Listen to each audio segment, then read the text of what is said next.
general dynamics of a relationship. Period. There's no way around that. Okay, so how do we have that we may break up conversation?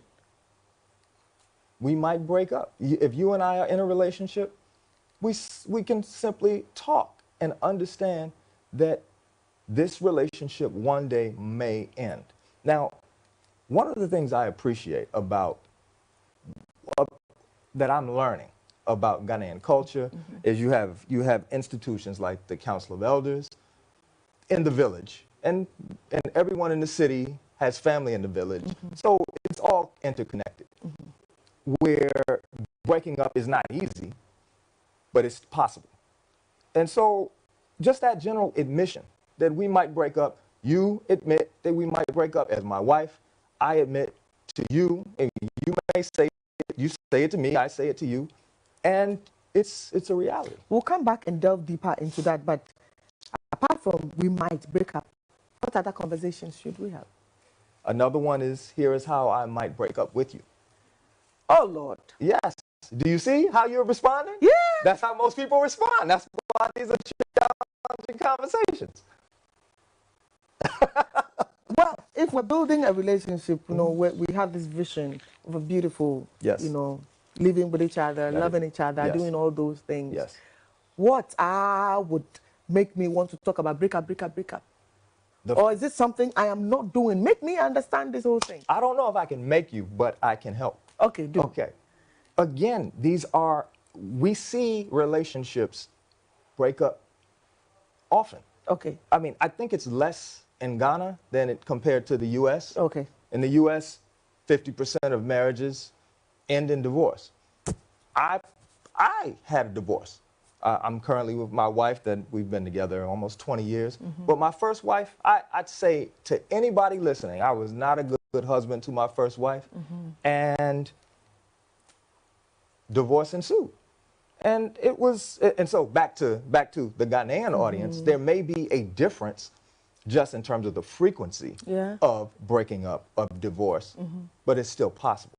And as the culture seems to be changing, as the relationship dynamic seems to be changing more towards what's happening in the U.S., well, the same issues are going to ensue also. Okay, so apart from we might break up, let's talk about how I might break up with you. What else? How would you like to be broken up with? Okay, let's talk about that. All right, let's go. Oh my God. How would you like to be broken up with? Yes. So for example, let's do some acting here. You, my boyfriend or husband, then I come to you. We might break up. Yes, we might.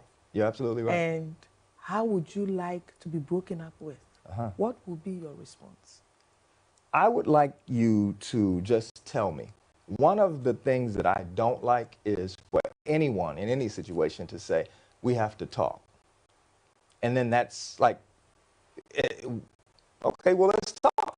Let's talk now.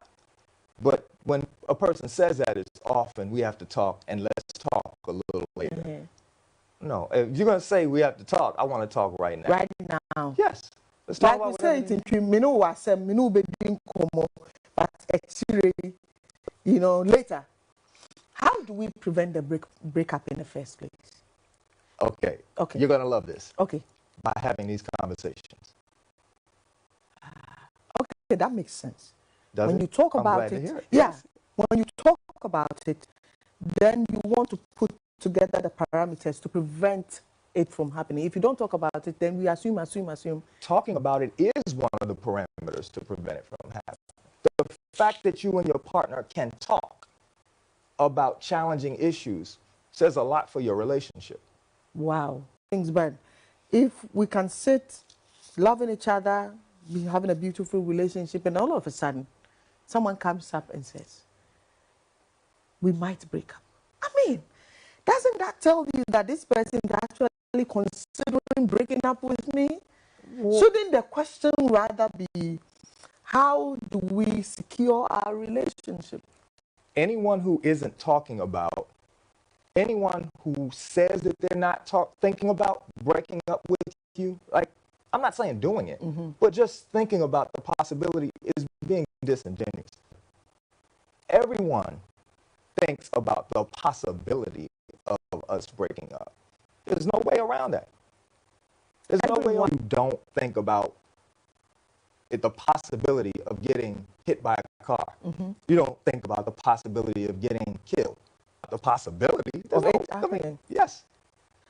Okay, so let's go back. Okay. Talking about having a conversation with your loved one about breaking up. Yes. How should that conversation be? So you don't end up over the capacity of the person you're dealing with and the ability to absorb certain information or muddying the waters when you shouldn't. So how should that conversation be? Well, I don't know that it's a piece where you said you'll end up muddying the waters when you shouldn't. I don't know if you shouldn't. Perhaps you should. Perhaps we should muddy the waters at times in order to later filter it. Wow. Yeah. So is it that when you talk about we might break up, it makes the other person want to sit up? Is that it's a two-way conversation? It's not just one. And so you asked a great question that I haven't answered yet. Okay. You asked, how do we have this conversation? Yes, please. The easy answer is so self-serving. I mean, thank you. This is an easy one. I appreciate it, but it's by my book. My book is Relationship Conversations You Don't Want to Have, but should anyway. Okay, since you are here, let's have that kind of conversation. All right. At least give them a preview of what is in that book. Well, that's what we've been talking about. Okay. But there's more. We've just gone through, what, 3? There's plenty more. Okay, go ahead. We could talk about written agreements. Written agreement. Yes. Now, even whilst dating? Well, but the written agreements are important. Let's specify in the U.S. is what I can definitely speak to. But there is some transfer.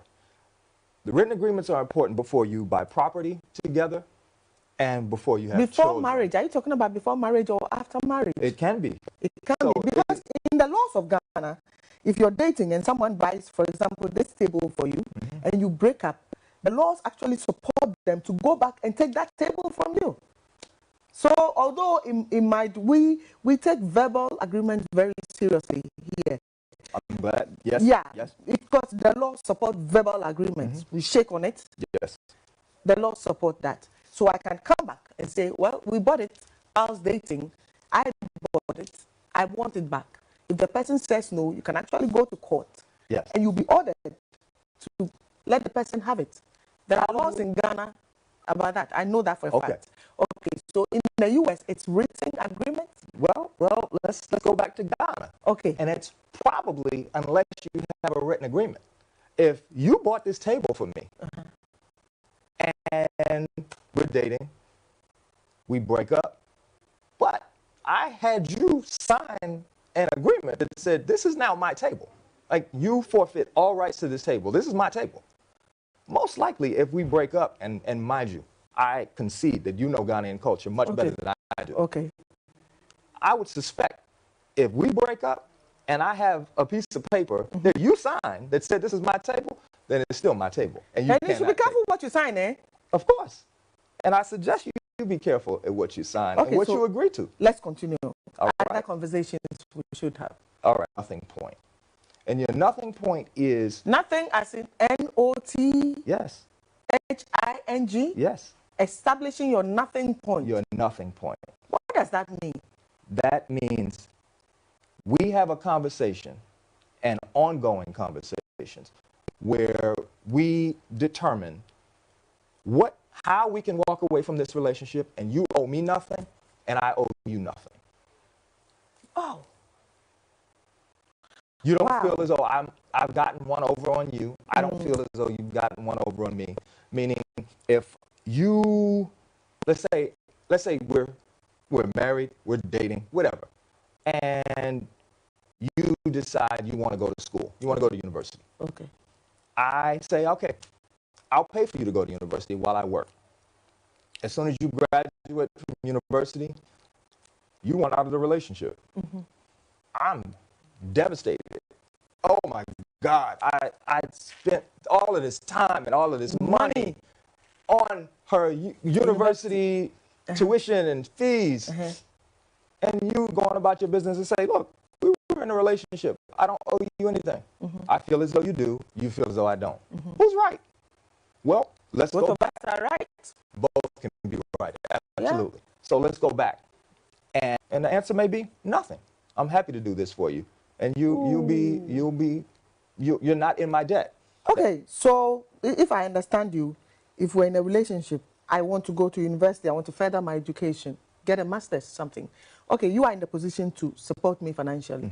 And then I ask you, if for some reason after my master's, I decide that we're no longer compatible, we can no longer go on. Because we may break up. And we may break up, and I walk out of this relationship. Yes. What do you feel I owe you? Yes. And then you would say nothing. I may say nothing. I may say something. Okay, I may say you owe me the tuition back. But whatever the case may be, we're having the conversation. Wow. Okay, so you said something profound. We didn't dwell on it much, but you said Ghanaian culture is different.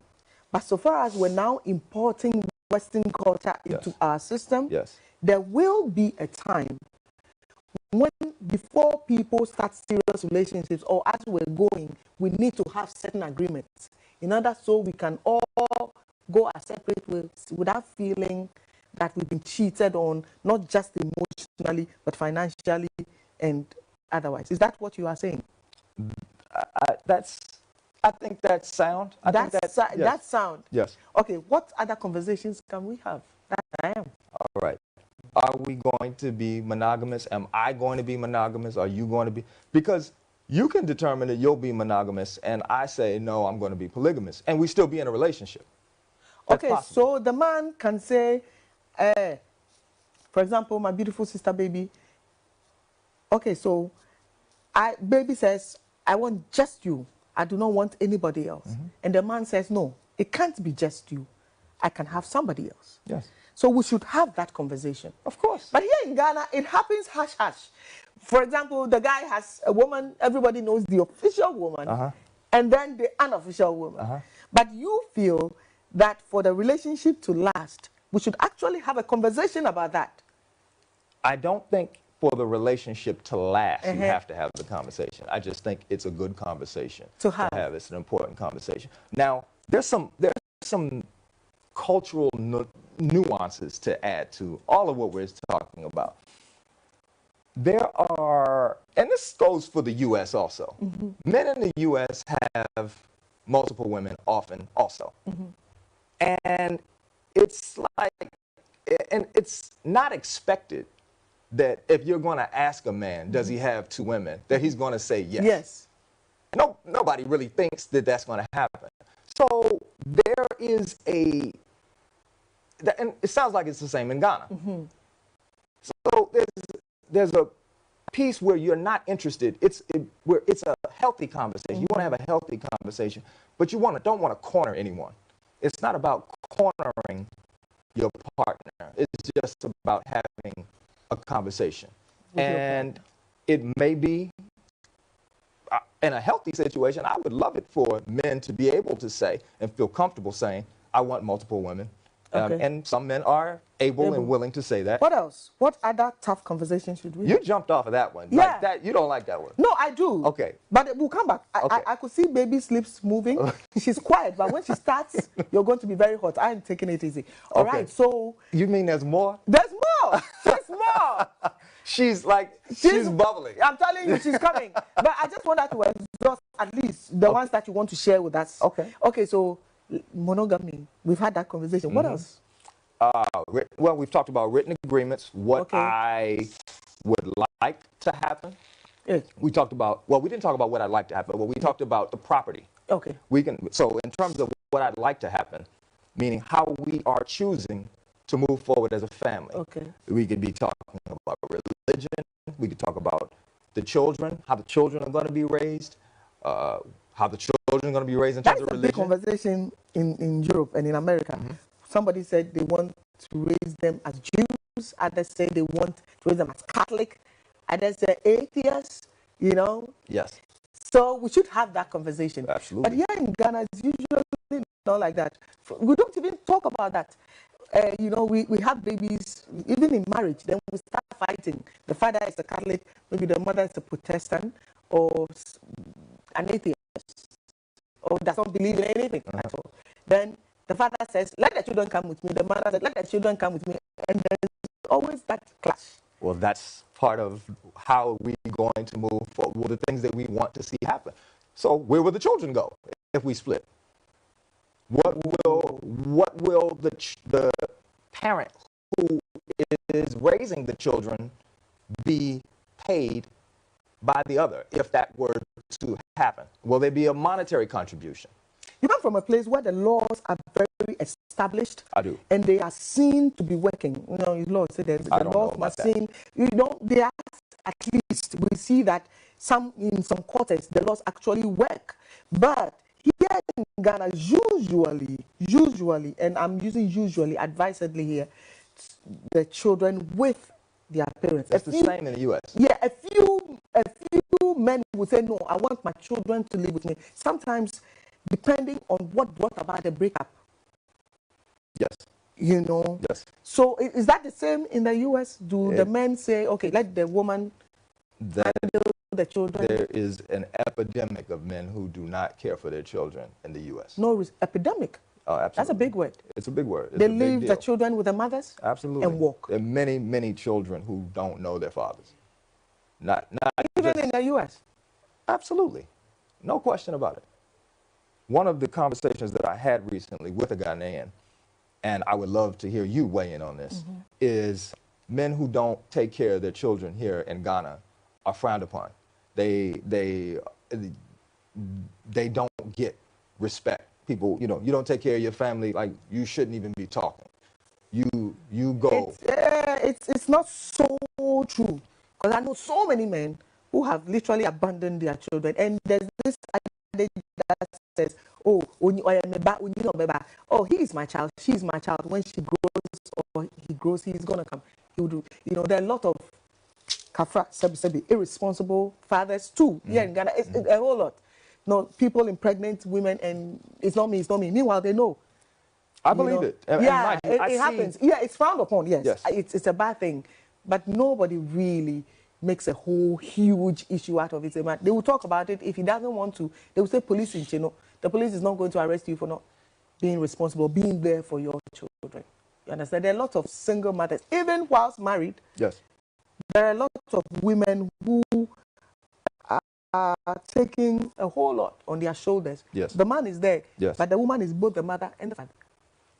In a lot of respects here in Ghana. Okay, so what's the next conversation? The same dynamic occurs in the U.S. Okay. Big time. Big time. Yes. Women who are both father and mother. I would not say father and mother. Those are not my words. Those are my words. I've had conversations with people about that that terminology. You know, saying that is there Mother's Day here in Ghana? Yes. Okay. All right. I've heard women say, my children honor me on Father's Day because I was both. Okay. I don't do that. Yes. Okay, so let's go to the next one, and then baby can come in. You gonna protect me? Yeah, I'm gonna protect you. Oh, she's good. I'm gonna protect you from her. Trust me. All right. Thank you. She loves to listen a lot, especially if she loves the conversation we're having, or she just wants to understand it. So, baby. You've been in and out of the country. My first time in Ghana was when I was 12 in '85. Ooh. My second time was '99. Ooh. Then I came last year, late October, 1st of November, for that 2-week period. And then I've been coming basically every 6 to 8 weeks. So let's say you do stay around for about 6 to 8 weeks. No, I'll come and do 2 to 3 weeks, and then I'll go to the U.S. for about, on average, 6 weeks, and then I'll come back for another 2 Okay, the reason I'm asking this is that in the U.S., you know, things are quite different, and in Ghana, you would have to, you know, live with the people and somehow get to know the people and how we actually consider dating, relationship, marriage, and then you would get to know that if you should see a woman, if a man should see a woman, I'm just creating a scenario. If a man should see a woman and they start dating even for 4 months or 5, and he says, you know, I want you to sit down. Let's talk about how we're going to break up. Sit down. Let's talk about how I'm going to break up with you. Sit down. Let's talk about me having another woman or 2 more women. And then the lady will be out the door, wouldn't even want to discuss that. Absolutely. That is what happens mostly here. In the U.S. too? In U.S. too. Yes. Because in human nature, really, human beings have that. Because I know that in the U.S., if you should date a woman for quite some time and then you come and say, you know what, let's talk about how I'm going to get other women, you know, aside you. A woman not dare say that to a man. But, you know, a man can just come say that. Even with the Muslim religion, where you are allowed, provided you can take care of them, provided you can take care of them, you are allowed to pick another wife, more than 2 wives. Even that, the women are not so happy. Most women are not so happy. If they are well taken care of, there will be less fights in the house, but you will have the petty things going on. It's nature, it's natural. Now, I'm asking this because being around us as Ghanaians, and I do want to read your book. I am so interested. I'm curious. But being around us, what would you say is the best advice to give concerning a relationship? Considering the things I have said. Because, you see, when you sit a woman down, though we know silently that, oh, my fiancé has another woman. I know, he's not saying it. I know. Sometimes a woman will want to compete with her, you know, silently and say, I'm going to be the wife. Okay? And I will not bother about it. Other times, they go straight, they go fight. It happens in the U.S. They go fight. Yes. Leave my man, leave my man, leave my man. The man says nothing about it. In this spot, since you've been going, coming, you should see how our relationships are done. I'm paying attention. I'm not oblivious to Okay. this. Now, So now, what would be, from what you have seen here in Ghana, the things you have heard, the things you have witnessed, more importantly, hearing people might say a lot of things, but what you have seen and experienced, what would you say our Ghanaian relationships are like? And how would you advise it? okay. So you said a lot. And Yes. let me pick out little pieces to respond to. If that's okay. That's okay. So first, I don't think you're being fair. Okay. You have, all of your questions are coming from the woman's point of view. None of what I'm talking about is just coming from the man or the woman's point of view. I'm straight down the middle. Okay. These are the conversations that I suggest you have, period. I'm not saying that the man comes to the woman and says, I'm going to break up with you. I might break up with you. I'm not saying that at all. I'm saying that both parties should come and have those conversations. Okay. So the emotional, shall we say, bias that you're interjecting into the conversation by making it just about how the woman receives it, I don't think it's fair, because it's not where I'm coming from. Let me rephrase it. Okay. I was just giving an example. If I should have said that a woman would raise that conversation, it would still be bias, because we are talking about 2 people. What I'm hoping is that it's neither. Yes. Because I'm talking about both parties. I'm talking about before a couple gets married, okay, or takes steps that would require, okay, or may require legal action should they split. Okay. Then let's have these conversations. And I suggest that for every couple. Okay. What I am asking is that, Per, what you're saying, and I'm trying to bring it into the Ghanaian setting. Absolutely. Man and woman should have that conversation. Yes. Pardon me if it felt like I was going to the woman direction of a man asking those questions. I was just trying to get to one party asking those same questions. Okay. But it should be 2 people discussing that. Yes. And I'm saying that with what we know, that if 2 parties should agree to discuss that, let's agree to discuss breakup. we might even break up after discussing that. You know, it could happen. You're absolutely right. Yeah, yes. we can break up after discussing that. Which is a good thing. Well, then we know that we have no future. We were not compatible. Compatible. Yes. Okay, so. For the long-term relationship. Good. Yes. So, us coming to sit down, I'm saying that with your experience with Ghanaians or Ghanaian relationship, would you say that how, you know, I go back to Joy's question, how must we say that, you know, if we sit down, how can that conversation, how can it how can we have that conversation without it getting into that level where we have to break up because we have to be open with each other about where the relationship is going? Am I making sense? I think I got you. Okay. Yes. Okay, good. Good. How do we have that conversation? Yes. Where do we, I'm talking about, where do we have that conversation? Okay, where? Where do we have that conversation? Who has to be part of that conversation? Who does not have to be part of that conversation? Who does not have to? Okay. Good. And then, how must we have that conversation? Language. Okay. How must we have that conversation? Because if that conversation must be had, or we must have that conversation, we have already agreed. Now, that conversation is very, very, you know, very tough. How do we do that? Okay. Let's go back. How? So, which one are you going to start with? Where? How? Yeah. You know, there was quite a few. Yeah. Which one? Where? Where? There are a few places to have it. One is just in your living room. Okay. Just talking to one another. And you could talk about it in bed. These are basic.